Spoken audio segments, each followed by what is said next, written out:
Pues vamos a comenzar. Quiero presentarles a la maestra Ana Barberena. Algunos de ustedes ya la conocen. Ella es parte de nuestros miembros fundadores de la Fundación Casa Abierta al Tiempo UAM, y es importante su labor con nosotros porque además de ser parte del consejo directivo, ella es quien ha encabezado el diseño del programa de guías profesionales, también el programa de la beca Soy UAM, y está siempre muy dispuesta a compartir con todos nosotros, a apoyar, a impulsar todas las iniciativas de la Fundación. Y créanme que tiene una pasión inmensa por servir, por colaborar y por hacer y diseñar todos los programas que beneficien a ustedes. Así que me da mucho gusto presentarla el día de hoy. Ella es la maestra Ana Barberena. La dejo con ustedes. Adelante, Ana. Gracias, muchas gracias. Bueno, pues sí he estado involucrada y apasionada del tema. Para mí es un honor moderar la conferencia de hoy, porque he seguido de cerca, además, pues no solo el interés en la beca, sino especialmente las guías profesionales. Desde su fundación nos pareció que era crucial ofrecer este acompañamiento a los jóvenes. ¿Para qué? Tal como lo dice los objetivos, para potenciar habilidades y capacidades en los estudiantes de la UAM. Y bueno, el tema de hoy, justamente platicando ahora con Daniel, nos parece crucial. Es un tema que es investigación y que puede abarcar una gama de licenciaturas. Puede ser que haya gente que tenga que ver más con la química, con la medicina, con la veterinaria, toda una serie de cosas. Lo que hoy va a exponer Daniel les puede servir a todas estas carreras. Entonces, lo primero que les diría es que nos da enorme gusto contar con Daniel. Ha estado muy presente desde el inicio de la fundación y pues un poco lo que le mencionaba, me parece sorprendente la forma como ha vinculado su carrera profesional y el interés por los jóvenes. No solo lo hace en el hospital en el que trabaja, sino que lo ha estado haciendo aquí con nosotros y específicamente con Teresita, que no sé si la mencionaste, Senia, creo que todavía no se conecta. Reconocí a Will, reconocí a Noemí, eso sí, pero a Teresita no la vi, quizá anda por ahí y todavía no la veo. En fin, ya entrará. Entonces, como bien le digo yo a Daniel, no tengo ni idea a qué hora duerme, porque trabaja bien y con su profesión y con su seriedad que le requiere. Por otra parte, está con nosotros en el programa de guías profesionales y en específico con Teresita, acompañándola en su recorrido, revisando con ella en qué se va a querer especializar, en qué manera se puede preparar. Entonces, nada, que estoy encantada de presentarlo y les voy a dar algunas claves del recorrido de Daniel y de su preparación. Bueno, su nombre él es el doctor Daniel Adrián Landero Huerta, es licenciado químico, farmacéutico, biólogo de la UAM Xochimilco, es maestro en ciencias farmacéuticas de la UAM Xochimilco también, doctor en ciencias naturales e ingeniería de la UAM Coajimalpa, fue profesor de la licenciatura de medicina de la Unidad Académica Profesional Chimalhuacán de la UAM y formó parte del Sistema de Información de Tutoría Académica y Asesoría, CITA-A, de esta misma institución. Actualmente se desempeña como investigador de ciencias médicas adscrito al Laboratorio de Biología de la Reproducción del INP, que es el Instituto Nacional de Pediatría, donde labora, y forma parte del comité organizador del Foro Estudiantil de Investigación de la misma institución. Es profesor invitado de la Cátedra Bases Celulares y Fertilización del programa de la UNAM. Cuenta con 8 artículos publicados en revistas internacionales relacionadas a sus líneas de investigación. Es ya profesional de Teresita Severiano Martínez, alumna de Medicina de la UAM Xochimilco y beneficiaria de la beca Soy UAM. Creo que no hay tiempo que perder, hay mucho que aprovechar de la voz de Daniel. Yo los voy a invitar a escucharlo y solicitarles 2 cositas. Una, que nos escriban en el chat, que nos sugieran, que nos compartan de qué licenciatura provienen, en qué unidad están, que nos retroalimenten, que nos hablen de este programa de guías profesionales, cuánto les ha servido, qué les gustaría hablar, qué les serviría todavía más. Nosotros estamos desarrollando un programa que es para ustedes, entonces necesitamos escucharlos. Como bien saben, tenemos 3 modalidades, el que es 1 a 1, que es en el que está también Daniel con Teresita, el de las conferencias magistrales, como este es el caso, conferencias generales, y el de charlas por unidad académica, por división académica, que pueden ser un poco más especializadas de grupos pequeños. Bueno, ese es un diseño que tiene que estarse actualizando con ustedes a través de su voz y sus sugerencias. Es para ustedes, ayúdenos a modelarlo mejor. Entonces, en el chat, podernos decir de dónde vienen, de qué unidad académica, licenciatura, y qué nos sugieren, qué comentarios, qué preguntas pueden hacer. Al final de la charla vamos a dejar unos 10-15 minutos para que puedan intervenir, abrir los micrófonos, compartir. Muchas veces no da tiempo de todo, pero no se preocupen, pueden dejarla por escrito, que se la haremos llegar a Daniel, pero sí la manera como nos guiaremos o que yo podré darles a la palabra será a través del icono de la mano. Entonces levanten la mano y yo por orden les iré pasando la palabra y ojalá dé tiempo a muchos. Pero bueno, no los entretengo más y le doy la palabra al doctor Daniel Adrián Landero Huerta. Gracias, Daniel. Muchas gracias, Ana. Bueno, voy a compartir pantalla.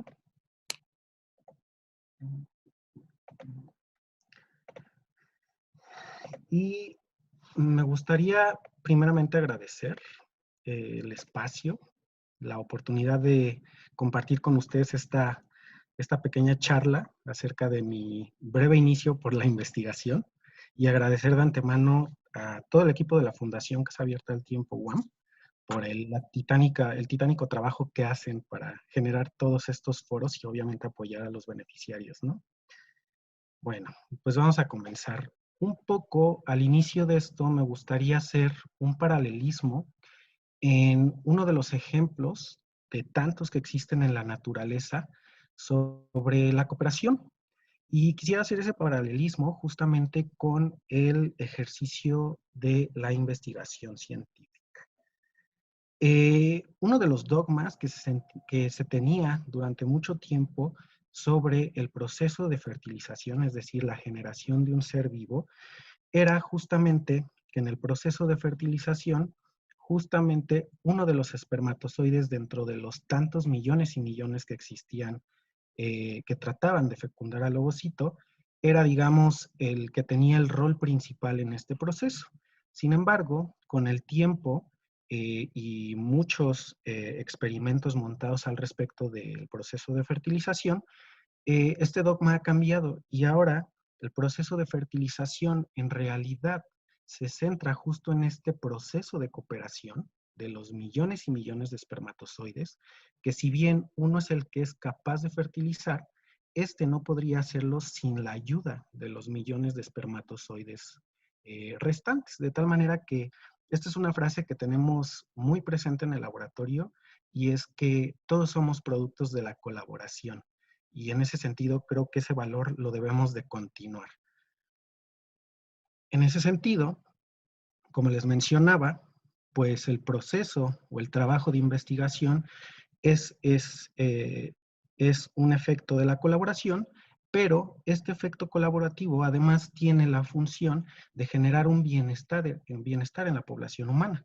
Aquí les muestro de manera muy breve una diapositiva en donde tengo algunos de los científicos más ilustres a nivel mundial, en donde podemos observar cómo fue que se descubrió la penicilina con el doctor Alexander Fleming, Marie Curie, quien dedicó toda su vida al estudio de la radioactividad de algunos elementos químicos, Thomas Alva Edison, quien gracias a él se generó el primer prototipo de una bombilla incandescente, Alan Turing, quien es considerado actualmente el padre de la bioinformática y de la computación, pero también a nivel nacional tenemos personajes muy interesantes como Esther Luque, por ejemplo, que fue la primer química de México y que gracias a ella debemos en gran parte el estudio de las plantas en México y su composición química, además de fundar la Facultad de Química en la UNAM.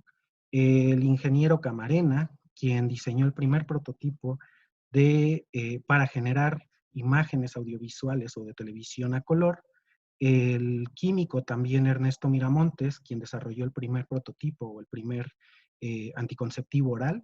Y bueno, tal vez un personaje un poco más conocido, Mario Molina, el ingeniero químico, quien fue acreedor al Premio Nobel de Química. Ese premio nos toca, bueno, a mí doble, por ser químico y por ser mexicano, quien aportó mucho al respecto sobre el conocimiento de algunos compuestos químicos, unos gases, y su efecto en la capa de ozono. A lo largo de la historia, este proceso de investigación cada vez se ha ido perfeccionando y, como les decía, este proceso colaborativo requiere actualmente que múltiples áreas puedan tener un punto de vista el cual pueda aportar una investigación más integral. De tal manera que ahora un simple desarrollo puede tener implicaciones tanto en el área médica, en la ingeniería, en las matemáticas aplicadas, en el estudio de ecosistemas o ciertas especies, incluso su impacto social en ciertas delimitaciones geográficas, o incluso cómo este puede ser percibido desde el arte. En ese sentido, uno de los principales lugares de generación del conocimiento y de líneas de investigación, pues son las universidades. Particularmente a mí me toca hablar, que es de donde soy egresado, de la UAM. Pues la UAM, ¿qué puedo decir? Más que echar flores. La UAM actualmente, en su corto tiempo de vida, cerca de los 50 años, ha logrado destacarse y posicionarse en lugares muy importantes en cuanto al desarrollo de investigación e innovación científica. En la actualidad, pues existen algunos rankings que pues muchos debemos de conocer, en donde indudablemente el papel que juega nuestra universidad es pues imprescindible, ya sea a nivel nacional o a nivel incluso internacional. En cuanto a mi experiencia particular, a mí me tocó llegar a la unidad Xochimilco y esta unidad, bueno, se diferencia un poco de las demás unidades, ya que esta cuenta con un sistema de enseñanza que es el sistema modular. El sistema modular, pues es un método de enseñanza-aprendizaje que se basa en conocer, modificar y transformar un objeto de estudio, es decir, una problemática, mediante la interdisciplina y la transversalidad de la investigación científica. De tal manera que trimestre con trimestre, la forma en que nosotros adquirimos el conocimiento es como les muestro en esta foto de aquí. Es decir, el conocimiento lo construimos todos los alumnos en conjunto a partir de la discusión grupal. Aquí podemos observar cómo incluso en los salones están dispuestas las bancas en forma circular, de tal manera que nosotros no adquirimos el conocimiento a partir de un profesor, que es quien lo sabe todo, y deposita ese conocimiento, lo vacía en nosotros, sino que él guía la discusión y entonces nos permite construir nuestro propio conocimiento. Eso lo hacemos trimestre con trimestre durante todos los contenidos de la licenciatura. Sin embargo, a la par, también generamos proyectos de investigación o tesinas trimestrales, las cuales nos obligan y nos generan también a adquirir ciertas habilidades o valores, que a mí me gusta llamarles así. Principalmente, durante la investigación, tenemos que aprender a trimestre con trimestre trabajar en equipo, ser autodidactas, generar una comunicación efectiva y también tener un hábito de escritura y redacción, lo cual nos permita comunicar justamente los resultados que generamos trimestre con trimestre. Adicionalmente, pues los alumnos de la UAM salen con habilidades de liderazgo, son autogestores, proactivos, analíticos, adaptables, resilientes también, lo cual se requiere para trabajar en equipo, comprometidos y con una necesidad de generar innovación. Como les mencionaba, durante estos 13 trimestres, en mi punto particular en QFB, en la UAM Xochimilco, al menos realizamos 12 trabajos de investigación. Dicho sea de paso, y que creo que aplica en todas las unidades de la UAM, pues tuve la fortuna de entrar a una carrera que contaba con instalaciones de punta, que son altamente competitivas con otras instituciones, Aquí les pongo algunas fotografías, por ejemplo, del bioterio que nosotros utilizamos trimestre con trimestre, de la UAM Xochimilco, el cual es ampliamente reconocido a nivel nacional. Obviamente las instalaciones como salones, una planta piloto, en donde aquí puedo observar a 2 de mis exprofesores, en donde podemos poner en práctica lo que a nivel industrial vamos a ver en un futuro, además de ser un edificio propiamente de investigación. Y bueno, unas fotos en donde pues fue parte de mi historia a través de la universidad y donde incluso, bueno, aquí les presento a una compañera mía, Ileana, quien ahora es también, participa en la fundación, ¿no? Y me es grato volverla a encontrar. Si bien el paso de la licenciatura, yo creo que a la mayoría nos pasa, es un proceso por el cual vamos descubriendo qué es lo que nos gusta realmente. Y había una frase de un profesor de la universidad que me gustaría citar, que es, el primer paso no te lleva a donde tú quieres, pero sí te saca de donde estás. Y eso podría resumir muy bien lo que pasó, al menos en mi experiencia en la universidad. Trimestre con trimestre, y al estar en contacto con el sistema educativo que llevaba la UAM Xochimilco, cada vez me iba convenciendo más de que yo me quería dedicar a la investigación. De tal manera que en contraturno, pues me hacía tiempo y ofrecía mis servicios con otros profesores con la finalidad de yo poder adquirir algunas otras habilidades en el laboratorio que en ese momento pensaba me serían de utilidad en el futuro. De tal manera que empecé a trabajar incluso con bacterias, generando algunos compuestos con actividad biológica antimicrobiana, también en el modelo de animales, en el manejo de modelo de animales tanto de ratón como de trucha.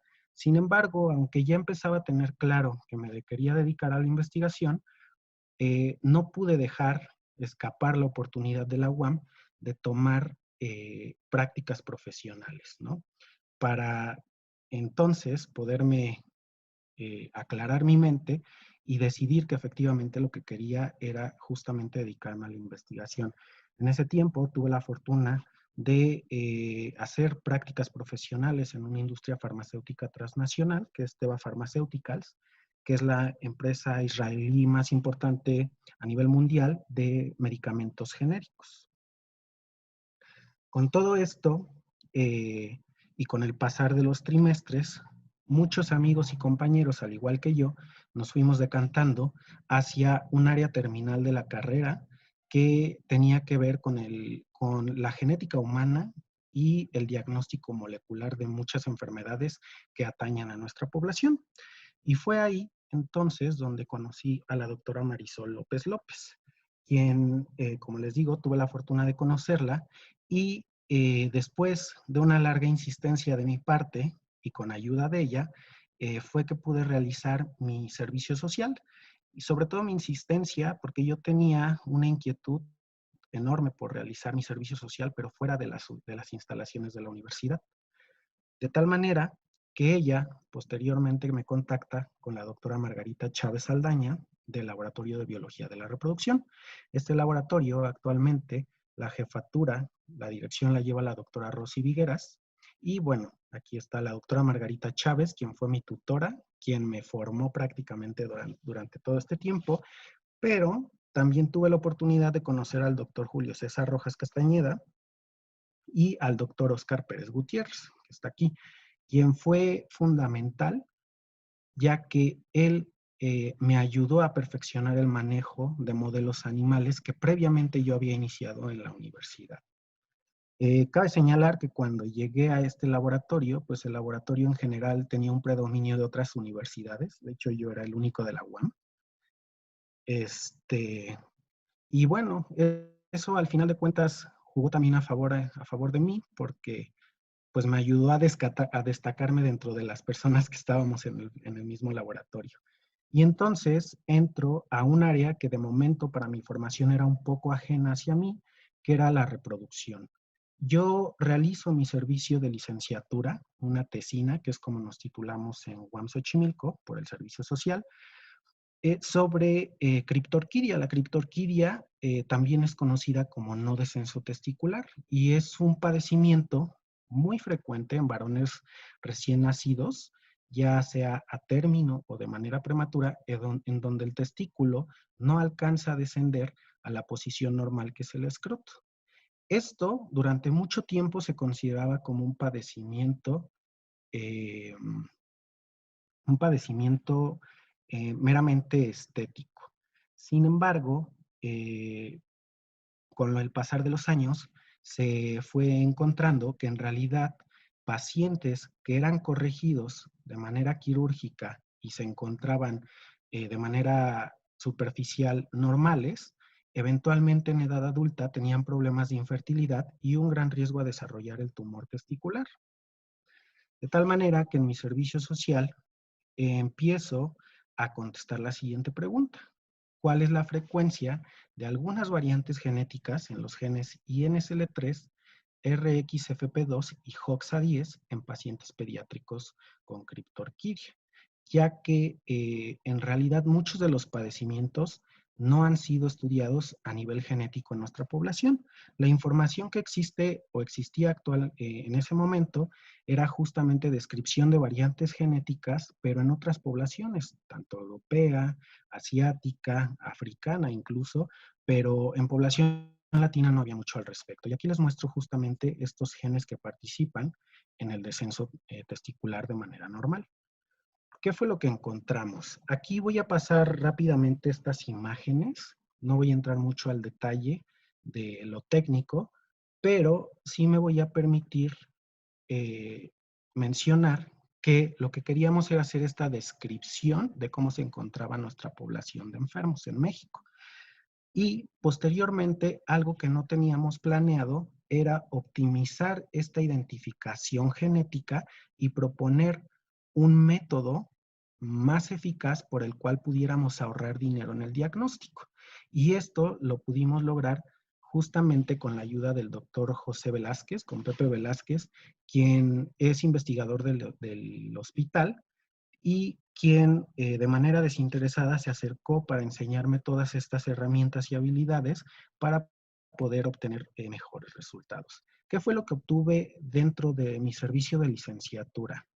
Pues la descripción genética de estas variantes en población mexicana con criptorquidia. Necesitábamos saber a qué nos parecíamos más, porque de hecho se da por sentado que toda la población mexicana tiende a parecerse a la población española. Sin embargo, pues eso no resulta siempre así. También generamos la descripción de alteraciones genéticas exclusivas de nuestra población, es decir, identificamos algunas mutaciones que solo se presentaban en pacientes mexicanos. Generamos, además, una herramienta analítica que permitía optimizar el diagnóstico clínico en el instituto, lo cual era bastante favorable porque pues ahorra dinero en la institución. Y también nos aportamos conocimiento a la etiología de este padecimiento, lo cual culminó finalmente en la publicación del siguiente artículo. Posteriormente, dado mi desempeño en el laboratorio y por todas estas habilidades que yo había adquirido durante la universidad, es que soy seleccionado junto con Lucero Cortés Trujillo dentro del laboratorio para ser beneficiados de una beca de inicio a la investigación, la beca Provey. Esta beca venía directamente de la Comisión Coordinadora de Institutos Nacionales de Salud y Hospitales de Alta Especialidad, en donde aquí les muestro la red que conformaba esa comisión.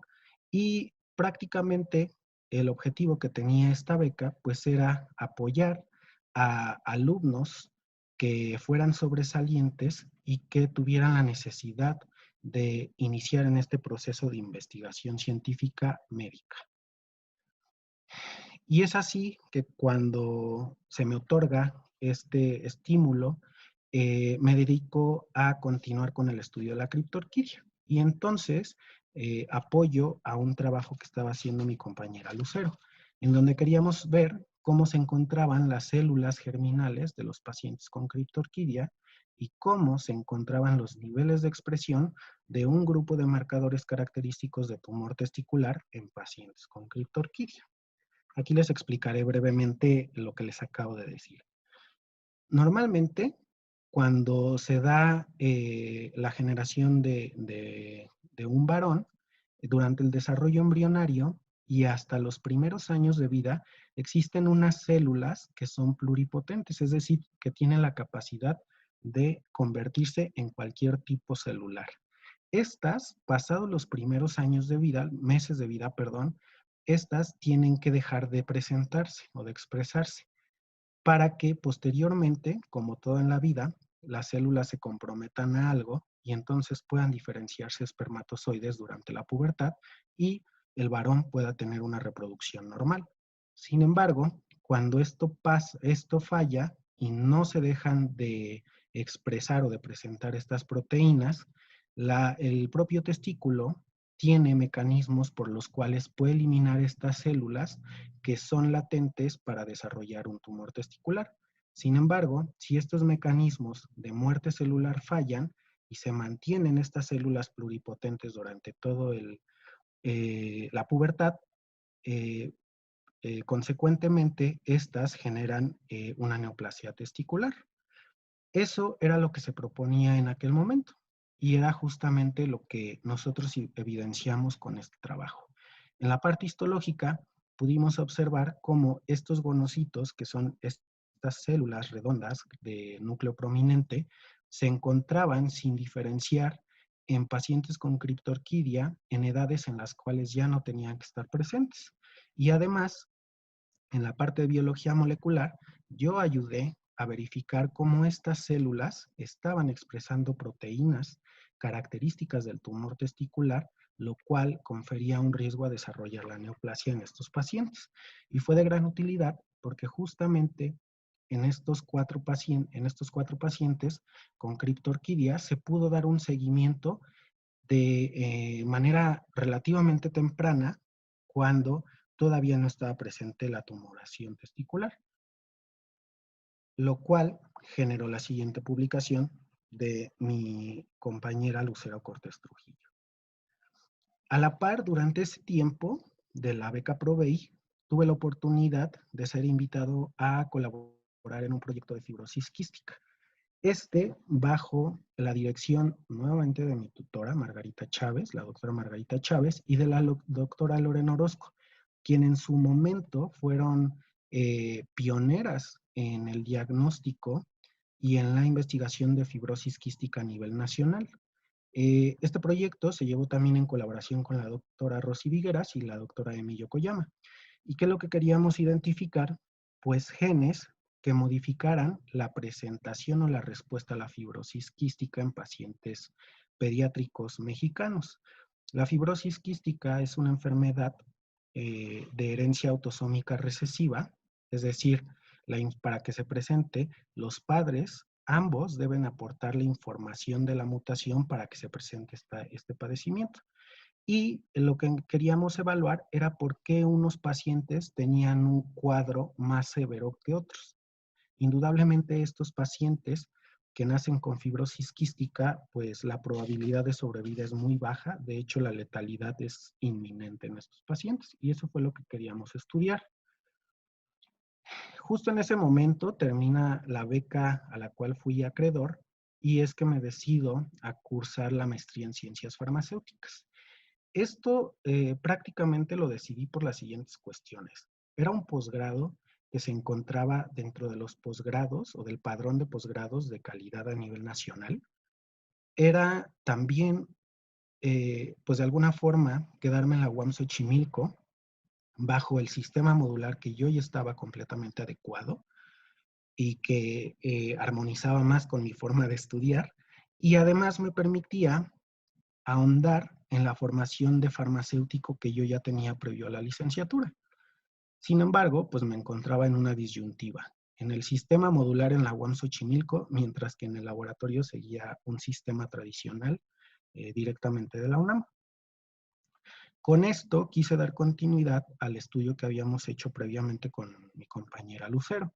Y ahí lo que queríamos ver era identificar un perfil genético, el cual nos hablara del riesgo de desarrollar el tumor testicular en aquellos pacientes con criptorquidia, lo cual sería muy útil porque una vez al nacimiento se podría tomar una muestra y esta muestra nos podría ayudar a determinar cuál de todos los pacientes con criptorquidia tendrían que ser seguidos en el futuro por el riesgo de desarrollar esta tumoración.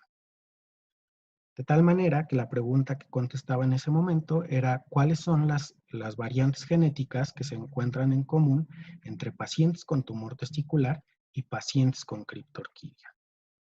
Para esto nuevamente tuve la oportunidad de trabajar con la doctora Margarita Chávez en el Laboratorio de Biología de la Reproducción, con la doctora Marisol López López del Laboratorio de Biología Molecular de la UAM Xochimilco y con la doctora Marisa Cabeza Salinas del Laboratorio de Hormonas de la UAM Xochimilco.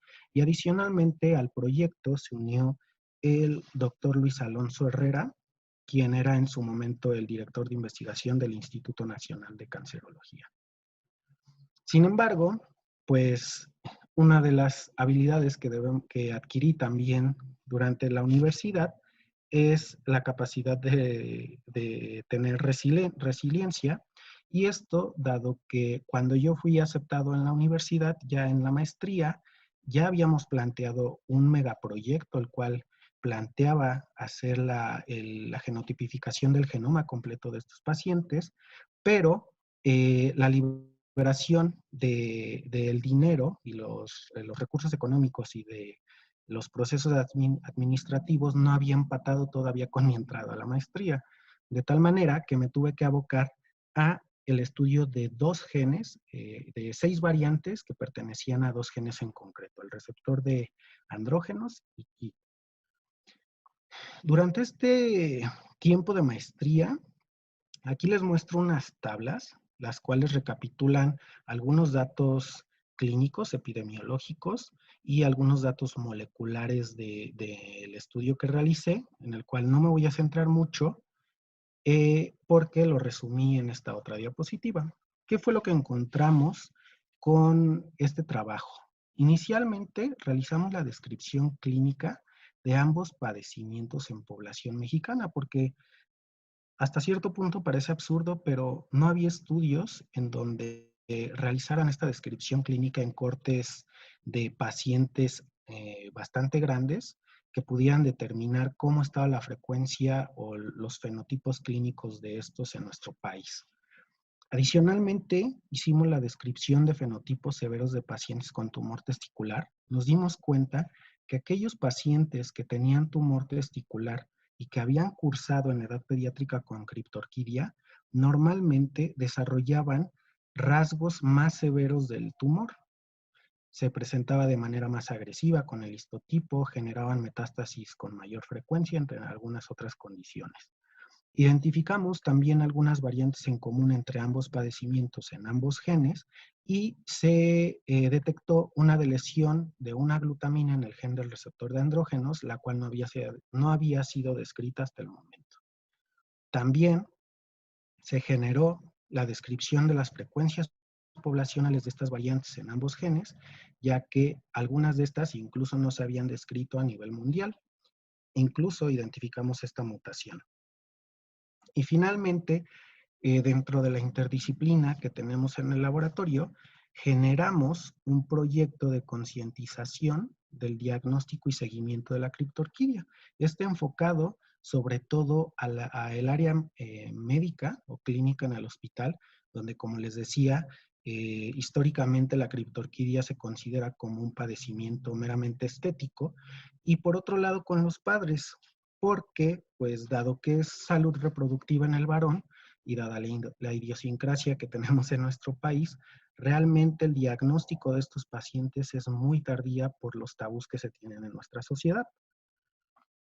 A la par, como les mencioné, pues yo elegí una maestría que me daba una formación dentro del área farmacéutica, pero esta descuidaba un poco la formación que yo llevaba extra en el laboratorio de biología de la reproducción y de biología molecular.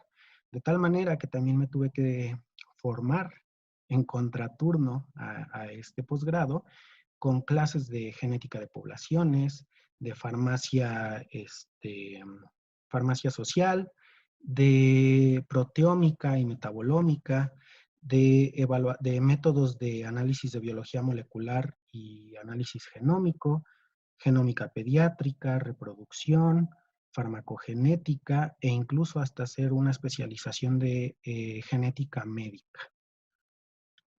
Adicionalmente, esto siempre me gusta resaltarlo, creo que tuve la fortuna de estar en un posgrado dentro del cual los profesores y la parte administrativa no solo se centraba en formar investigadores de alta calidad, sino que también tenían un profundo interés por generar excelentes seres humanos, en donde los profesores estaban ampliamente interesados incluso en saber cómo es que estábamos viviendo la maestría, en simplemente pasar tiempo con nosotros de calidad, compartirnos cosas que no fueran propiamente del posgrado, los cuales pues me gusta resumir en una serie de fotos que aquí les presento, y era una situación la cual se repetía también en el laboratorio de biología de la reproducción aquí en el hospital. Esto porque al final de cuentas, durante el posgrado, si bien somos compañeros o amigos, casi nos volvemos familia de tanto tiempo de estar juntos, viviendo éxitos y fracasos de los experimentos de laboratorio. Termino la maestría e inmediatamente me integro a la docencia y tuve la oportunidad justamente de dar clases en la licenciatura de medicina en la Unidad Académica Profesional Chimalhuacán, que es una sede periférica de la Universidad Autónoma del Estado de México, en la cual pues tuve la fortuna justamente de aplicar todo lo aprendido en la maestría, tanto a nivel científico como humano. A la par que estaba dando clases, yo seguía en el laboratorio y decido entrar al doctorado. Entró al posgrado en Ciencias Naturales e Ingeniería de la UAM Coajimalpa, que es una de las unidades relativamente más nuevas y que, dicho sea de paso, debido a que es una de las más nuevas, cuenta con justamente tecnología de punta, con instalaciones de gran nivel y obviamente una plantilla docente de excelencia. En ese tiempo, dado que yo me había dado cuenta que el camino que quería seguir era ser distinto a los alumnos que estaban ya en el laboratorio de biología de la reproducción, es que decido nuevamente tomar un posgrado que me permitía tener una mirada todavía más general de lo que yo hacía en el laboratorio de reproducción, pero desde la mirada de otras materias que no tenían que ver propiamente con la reproducción. Y adicionalmente, seleccioné este posgrado porque me permitía llevar clases. Normalmente un doctorado no requiere que ya lleves clases, se enfoca principalmente en que tú desarrolles un proyecto de investigación. Sin embargo, yo tenía la necesidad de seguir aprendiendo de otras áreas. Es entonces cuando todo se sincroniza y puedo realizar el estudio que había propuesto en un inicio en la maestría y me enfoco nuevamente a contestar esta pregunta que ya habían planteado durante ese tiempo, pero ahora sí con un estudio de análisis del genoma completo. Este lo realizamos con un microarreglo, que es el microarreglo SNP 6.0 de Affymetrix, el cual, de manera breve, lo que nos permite es evaluar 1.8 millones de marcadores genéticos por individuo. De tal manera que cuando ya entro al doctorado y como niño en Día de Reyes nos traen los microarreglos, es que me cae el 20 de que había entrado en un área que no tenía ni idea cómo iba a desempeñarme. Era el área de programación y bioinformática. Fue ahí que tuve que adquirir o perfeccionar esas habilidades para ser autodidacta, también para saberme acercar con ciertas personas que pudieran enseñarme y yo aprender un área que de momento era ajena para mí. Este proyecto lo llevo a cabo bajo la dirección nuevamente de la doctora Margarita Chávez y ahora en conjunto con la doctora Elena Arechago Campo del Laboratorio de Biología Molecular y Celular y del doctor Edgar Vázquez Contreras del Laboratorio de Fisicoquímica y Diseño Molecular. Pero a este megaproyecto también se unen la doctora Lorena Orozco, con quien ya había yo colaborado, y el doctor Luis Alonso Herrera, y adicionalmente el doctor Humberto García y el doctor Rafa Velázquez. Durante el primer año del posgrado, empiezo a cosechar justamente el trabajo que había venido realizando desde la beca de inicio a la investigación, con la publicación de 2 artículos, uno de revisión del tumor testicular sobre aspectos epigenéticos y otro sobre fibrosis quística, la primera colaboración que yo había hecho de manera formal. Durante ese año también mi tutora de la UAM Coajimalpa me invita a participar en un proyecto que estaba realizando sobre evaluación de los mecanismos de radioresistencia en cáncer de mama. Y en el hospital, en conjunto con la doctora Rosy Vigueras, la jefa del laboratorio, y el urólogo pediatra Osvaldo Cuevas, me invitan a participar también en un proyecto de microlitiasis testicular.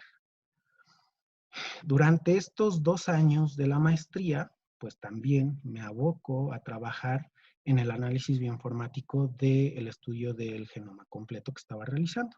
Y esto lo pude realizar o llevar a mejor término con ayuda del doctor Humberto García Ortiz y la doctora Leda Carolina Torres Maldonado, quienes me apoyaron bastante en el análisis bioinformático. De hecho, sin ellos no hubiera podido aprender lo que ahora sé. Con todos estos antecedentes de los primeros 2 años, tengo un análisis preliminar, el cual me permite posteriormente ir a un congreso, que era como el congreso top del área que yo estudio y que se centraba justamente en el tumor testicular de células germinales. Aquí les muestro una foto del congreso, mi participación, y aquí me gustaría destacar a 2 personajes, a los doctores, al doctor Lender Luhenga de Países Bajos y al doctor Finn Elder Bonhaven de Dinamarca. Cuando tengo la oportunidad de inscribirme a este congreso, y esto es como un breviario cultural o un dato extra que quisiera aportar a ustedes, es confíen en lo que hacen, confíen en lo que saben y de verdad atrévanse a tirar a lo más alto e incluso contactar gente que de momento creen que es imposible de alcanzar. Esto fue lo que me sucedió. En realidad, yo ya conocí el trabajo del doctor, pero durante mucho tiempo no me había animado en mandarle un correo para externarle mi necesidad de querer hacer una estancia en el extranjero. ¿Cuál fue mi sorpresa? Que, bueno, estas son fotos del Congreso, del Hospital y de la Universidad de Copenhague. ¿Cuál fue mi sorpresa? Que cuando me contacto con él, responde al correo electrónico que le había mandado, donde le explicaba mi situación y le explicaba justo qué es lo que estábamos haciendo en la UAM y en el país. De tal manera que, como pueden ver aquí, pues fue completamente de su interés el trabajo que estábamos nosotros realizando en el hospital y en la universidad, y me dice que si nos podemos ver en el Congreso para charlar y para ir afinando los detalles de la estancia. Y así fue como sucedió. Tuve la oportunidad de conocerlo, hablé con él. Él estaba muy interesado en lo que estábamos haciendo aquí en la UAM, en México. Y obviamente durante un tiempo estuvimos gestionando que se realizara esta estancia. Al final de cuentas, esta estancia no se pudo lograr justamente por causas externas a mí, pero el contacto y la vinculación con el grupo del doctor Luhenga actualmente sigue activo. En ese mismo tiempo, otra de las habilidades que me llevó a conocer al doctor Finn fue justamente el ser ampliamente participativo, el generar ideas que podía comunicarlas de manera efectiva. Y durante el congreso, ese es otro tip que les puedo dar, no tengan miedo a externar las ideas que tienen. Muchas veces ni siquiera otros los han pensado, pero justamente por ser otro idioma o por pensar que ellos están como en la cima, creemos que lo que estamos pensando no puede ser tan valioso. Y esto fue lo que me llevó a que el doctor Finn, durante mi exposición, se acercara conmigo y me propusiera a mí, en conjunto con nuestro grupo de laboratorio, a colaborar. Posteriormente, el doctor Finn nos manda los 2 protocolos que estaban en proceso de gestación en su grupo de laboratorio y en los cuales quería colaborar con nosotros. Y fue así que, bueno, fue como otra medallita más en donde pues se tuvo en cuenta a un alumno mexicano y de la UAM. Después del congreso, regreso con las pilas al 100, con ganas de quererme comer al mundo, con muchas ideas nuevas que obtuve del congreso, y aprovechando tanto las instalaciones del hospital como las instalaciones de la UAM Coajimalpa, llego a terminar el análisis bioinformático que tenía inconcluso. Sale la primera publicación del proyecto de cáncer de mama, y bueno, en cuanto a los resultados que obtuve de este análisis bioinformático, nuevamente, solo se los voy a presentar, pero al final haré un resumen de esto. Hicimos un estudio de ancestría en nuestra población justamente para validar el estudio de genoma completo que se estaba haciendo en población mexicana, y a partir de esto encontramos 3 variantes de un solo nucleótido y 29 regiones, 29 variaciones en el número de copias del genoma que no estaban reportadas a nivel mundial y que eran muy interesantes. En general, el resumen de mi trabajo de doctorado fue que habíamos logrado identificar por primera vez un perfil genético en común entre ambos padecimientos, el cual apoyaba la relación de estos a nivel molecular mediante vías importantes de la carcinogénesis. Y esto era muy importante porque hasta ese momento nadie lo había reportado a nivel mundial. ¿Esto qué nos llevó? Pues a querer generar medicina de precisión. Y este perfil es importante porque es característico de población mexicana, es decir, difícilmente podría aplicar para otras poblaciones. De tal manera que lo que queremos como perspectiva es generar un algoritmo que contemple los riesgos clínicos de la criptorquidia, que en conjunto con los riesgos de las alteraciones genéticas puedan dar un riesgo combinado que le permitan a el área médica generar un umbral de acción, el cual les permita decidir quiénes deben de generarse un seguimiento y a quiénes no, debido a que no tienen un riesgo de desarrollar la neoplasia en edad adulta. Terminando esto, pues concluimos con la publicación de otros 2 artículos, el artículo de colaboración de microlitiasis, y saliendo del doctorado, tengo la fortuna de poderme integrar al laboratorio dentro del cual me formé durante 10 años, y fue ahí donde tuve la oportunidad, además de integrarme, justamente a la coordinación del Foro Estudiantil de Investigación del Instituto, que año con año realizamos para darle un espacio a aquellos alumnos que tienen interés en formarse, con algunas clases extras o con la presentación continua de proyectos de investigación. También continué en el área de docencia, ya no en licenciatura, sino en posgrado, en la UNAM, en la Facultad de Veterinaria, de Medicina Veterinaria y Zootecnia, en el área de reproducción. Y actualmente me encuentro colaborando en los proyectos de investigación que les muestro aquí. 3 de ellos, uno enfocado a el análisis de microRNAs, otro sobre un modelo de criptorquidia, en un modelo de perros, la evaluación de algunos genes que se ven alterados cuando las ratas se ven expuestas a concentraciones de cadmio durante la pubertad, en los cuales tengo una colaboración estrecha con el doctor Iván Baena y con la doctora Marcela Arteaga. Y bueno, en azul también les muestro un proyecto el cual me encuentro desarrollando de manera directa con la jefa de laboratorio, quien es mi jefa ahora, en donde queremos encontrar un compuesto que permita diferenciar estos gonocitos y evitar que estos pacientes con criptorquidia con riesgo pues no se desarrolle se diferencien estos gonocitos y no desarrolle la neoplasia. Y este proyecto que actualmente me encuentro registrando en rojo, que es el análisis molecular de pacientes mexicanos con síndrome de disgenesia testicular. También tengo la fortuna de aportar en la formación de de estudiantes. Tengo actualmente a una estudiante, una tesista de licenciatura, la bióloga Itandewi Martínez, de Facultad de Ciencia. Tenemos próximo a recibir a la médico pasante Abigail Morales, quien fue estudiante mía de UAM, y obviamente, sin dejar a un lado, a la médico pasante Teresita Severiano, quien tuve la fortuna de conocer a través de la fundación, con la que actualmente me encuentro comprometido en la labor de guía, y que además aquí le pongo servicio social porque bueno, es algo que ya he comentado con ella. Al menos de mi parte pues tiene las puertas abiertas para realizar servicio social o alguna estancia de investigación o algo que le pueda aportar a su formación como médico.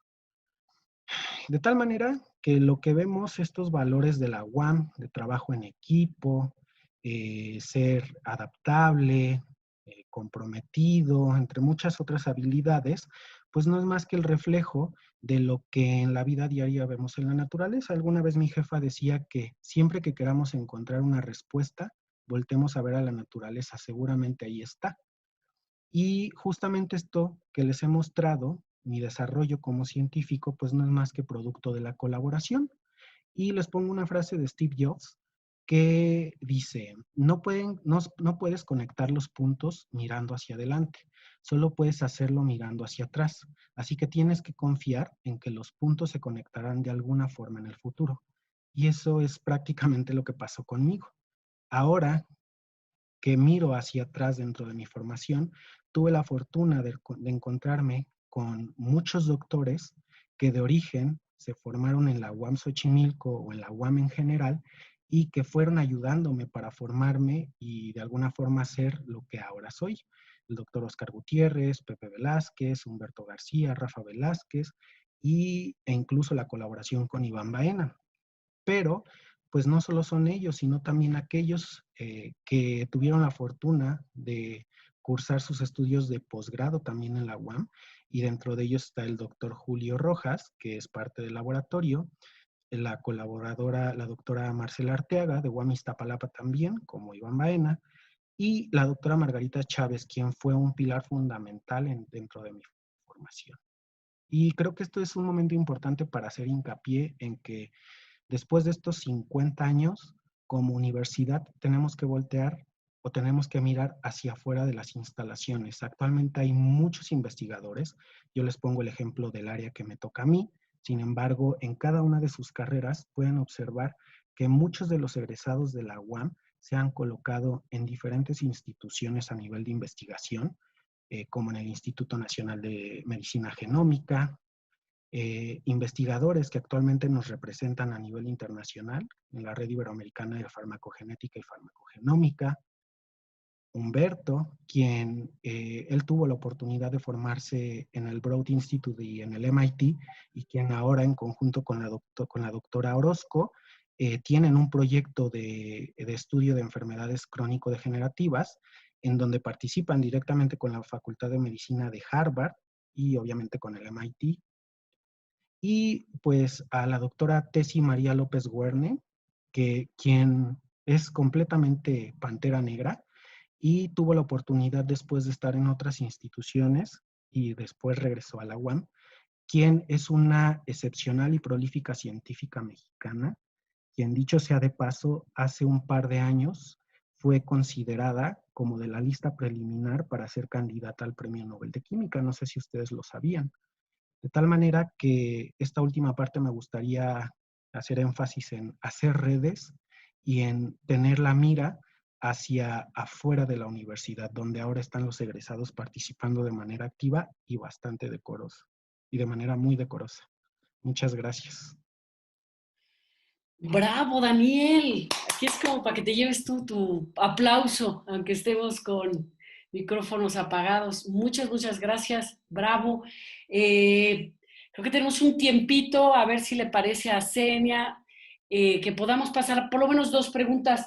Yo te quiero decir que mucho de lo que has dicho es relevante y de cierta forma hasta le respondiste al doctor Oscar González Cuevas, porque él hablaba ayer de de qué manera se podía posicionar la UAM. Y tú verdaderamente eres ejemplo de ello, ¿no? De posicionarte, del trabajo colaborativo y de esta invitación que haces a todos, que es confiar en lo que hacen, en su hacer y en su saber.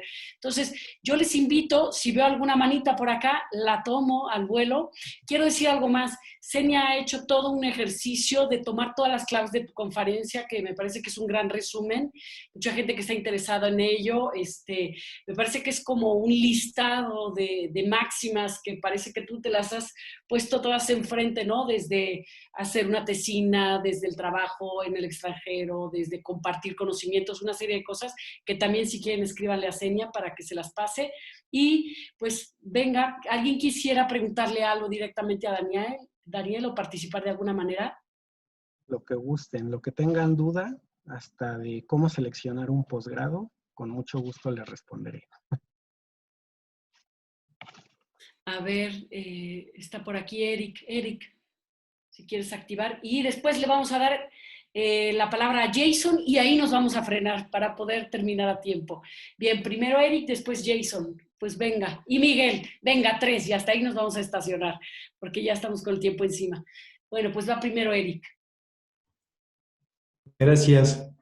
La verdad es que me resulta bastante admirable el hecho de que el doctor Adrián haya decidido estudiar los temas que a él interesaban, pero desde diferente perspectiva. Eso, la verdad, amerita bastante reconocimiento, pero principalmente yo creo que significa un gran cúmulo de experiencias, pero sobre todo ampliación del panorama. Experiencias bastante interesantes. Ese sería como mi comentario. Gracias. Gracias, Eric. Muchas gracias. Gracias. Está Jason también aquí con la mano levantada. Hola, hola a todos. Pues nada más para comentar y felicitar al doctor por la excelente investigación que ha realizado. Es pues en verdad impresionante. Y sí, pues comentar que también México y la UAM necesitan más investigación. En particular, yo estoy muy, muy interesado en hacer investigación. Terminé mi servicio social haciendo investigación. En física, más o menos algo relacionado con biofísica, lo de las células, en la morfogénesis, en el desarrollo embrionario, ese tipo de cosas. Y pues sí, definitivamente voy a leer algunos de sus artículos para informarme más al respecto y empezar a escribir a ver si puede salir algún artículo. Seguro sí. El punto es atreverse a hacer las cosas. Buenísimo. Y aprovechemos, Miguel también había levantado la mano. Si quieres hacer tu pregunta o tu comentario, Miguel, bienvenido.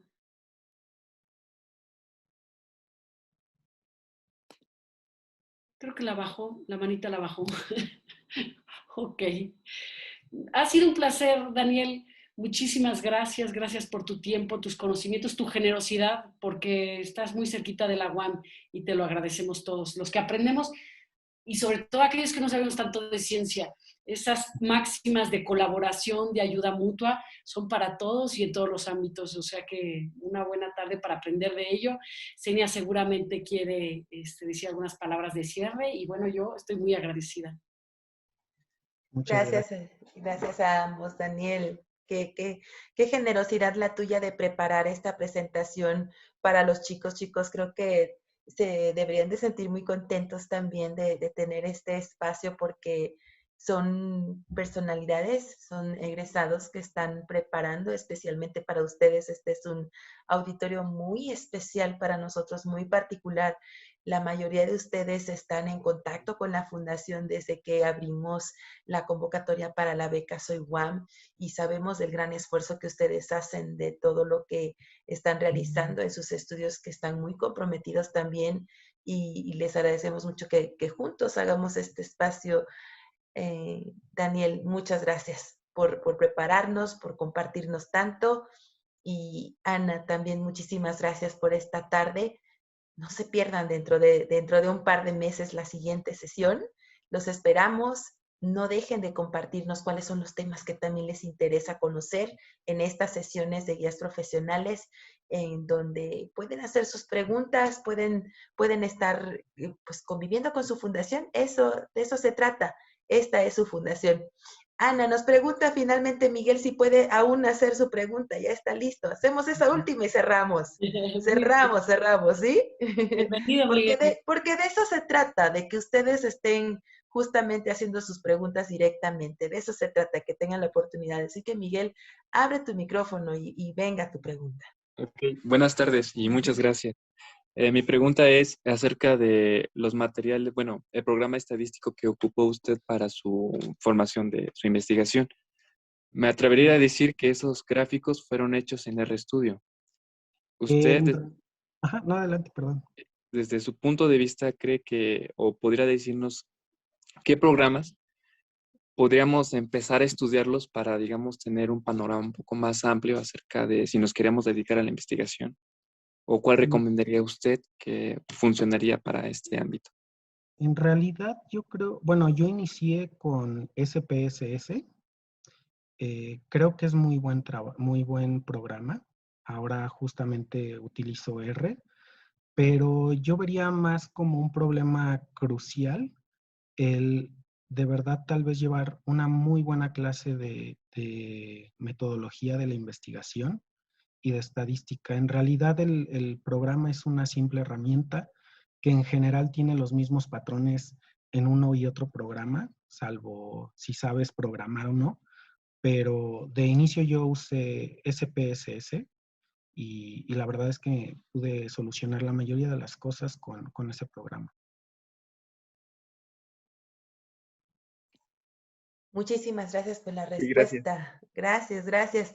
Así es como terminamos. Creo que la mejor manera de terminar es esta, ¿verdad, Ana? Con ellos preguntando y ellos aclarando sus dudas. Daniel, nuevamente muchas gracias. Ana, gracias por todo. A todos los presentes, muy buena tarde. Nos vemos en la siguiente. Gracias. Gracias, hasta pronto. Adiós, hasta pronto.